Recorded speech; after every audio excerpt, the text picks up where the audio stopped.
All right, guys, I got some new Trump news. The never-ending story continues. So he did an interview with Hugh Hewitt, which, by the way, LOL, I didn't even know Hugh Hewitt was still doing anything relating to politics, because not only is he boring as hell, but he's got, like, zero charisma or interesting things to say. I'm a little surprised Trump went on with him, but whatever.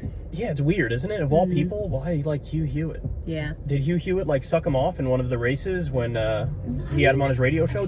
We learned from Hugh Hewitt, that's when we learned Trump didn't know the difference between, like, Shiite and Sunni, or Hamas and Hezbollah, or both of those. Oh, really? Yeah, like, Hugh Hewitt, like, asked him and then, like, double asked him, and Trump in like, our heart, I think we already knew that, right? Yeah, but it was funny to hear him, like, try to stumble through it. Trying to get through it. Yeah, it's so funny when he's, like, bullshits like the kid who didn't read the book but is trying to give a book report. Like, yeah, well, I'm surprised because Hugh Hewitt isn't as sycophantic as his normal interview host choices, you know? I mean, he's not, like, One America level. Well, he's not One America level. He's not, like, Sean Hannity level, where he's just going to be like, tell me how wonderful you are. But that's only because he's trying to be accepted in polite society, like on CNN and MSNBC. Yeah, but shit. still. But deep down, he wants to be like those morons. No? Do you agree?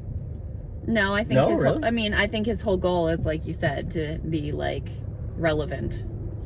I don't think he has an ideological goal. I think his goal is just for people. Anyway. Hugh, I don't care what anybody tells you. You're not relevant. The only reason we're talking about this is because Trump was on your show. Don't mistake this segment for you being relevant. So, go ahead. So Trump, like, kind of flat out threatened the Department of Justice. He said, in regards to potentially being indicted, he said, quote, "You'd have problems the likes of which you have never seen before."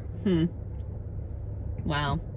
I mean, that's a real escalation from the first thing we learned is that he, I guess through some intermediary, had kind of like low-key threatened Merrick Garland. Like, right. He was like, how can we turn the temperature down? Temperature's really high. I'd love to have turned it down. And then you had Lindsey Graham, who clearly is, you know, his acolyte, out there saying like, oh, there's going to be riots in the streets.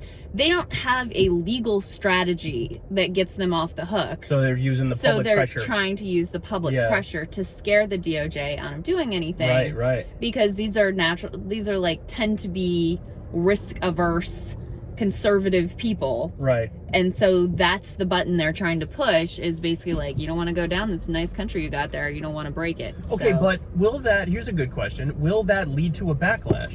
Sorry. Will that lead to a backlash? From who? So in other words, will that lead the FBI and the DOJ to be like, nah, you know what? Fuck you. Because they know what he's saying here when he says that. They know it's a threat.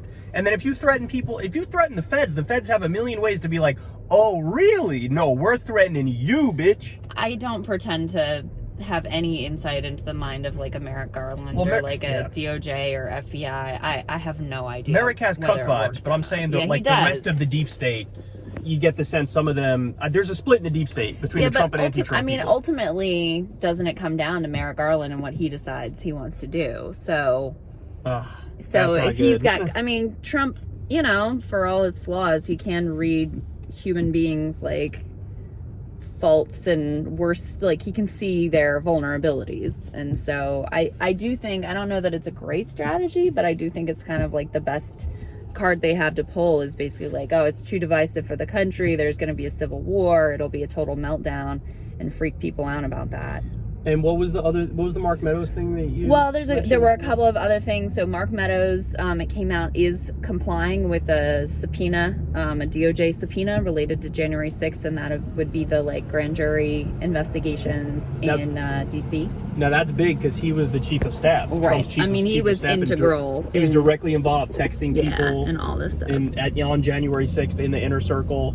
Yeah, that's a big deal. Sounds like right in our face right now. Wasn't there one other thing too? Yeah, the other thing is, the Fulton County, Georgia grand jury investigation. That one, there are some indications that's almost the furthest along, at least of the like January 6th fake elector related investigations.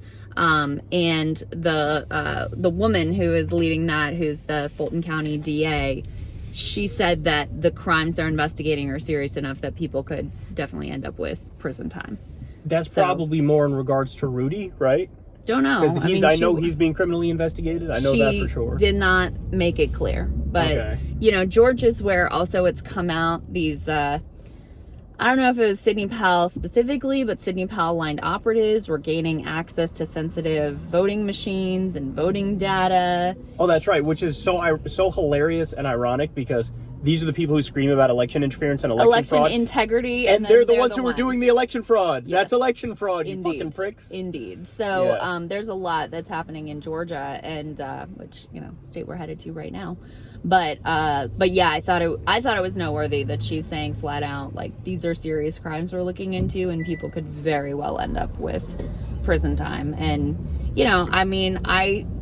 as a layperson looking at this all from the outside, it does seem like there's too much going on for Trump to not get indicted on. If it wasn't something. A former president, it would be a slam dunk. It'd be done. It'd be done already. Forget about it. Especially, the documents case to me is it's the most straightforward. It's the simplest, and it's very hard for them to really argue their way out of it, which is why they're reaching for these sort of like political arguments instead of legal arguments. And the government has leaked so much information into the public that now they have a political problem on the other side if they don't indict him. Because how do you make the case that, like, it's blatantly obvious he committed crimes. Right, yeah. So how do you then go, but we're going to just let bygones be bygones at that point? Well, you do it the way that Bill Barr was talking about it, which is like, look, it'll tear the fabric of the country apart, so we're in a position where we can't. That's what they would argue if they don't do it, Yeah, but I think people would really have a hard time. You would have a but you have a hard time either way. Like, you have to admit that. That's true. It's a hard time right, either but way. I'm just saying, it's either riots in the streets from Trump people, or it's the entire left and liberal and 55% of the country. Like, does the law mean nothing here? Yeah. He obviously committed crimes. But that's what I'm saying is now you have weight on both sides, right? Whereas before, there was some push from liberals to for Trump to be indicted. But now, if you don't end up indicting him, there will be a huge backlash. So there's a political cost for them now on the other side of not indicting him. It's no longer clearly like the safe or risk-averse choice to make, I guess is what I'm trying to say. Yeah, true. All right, guys. There's your update. We'll talk to you later.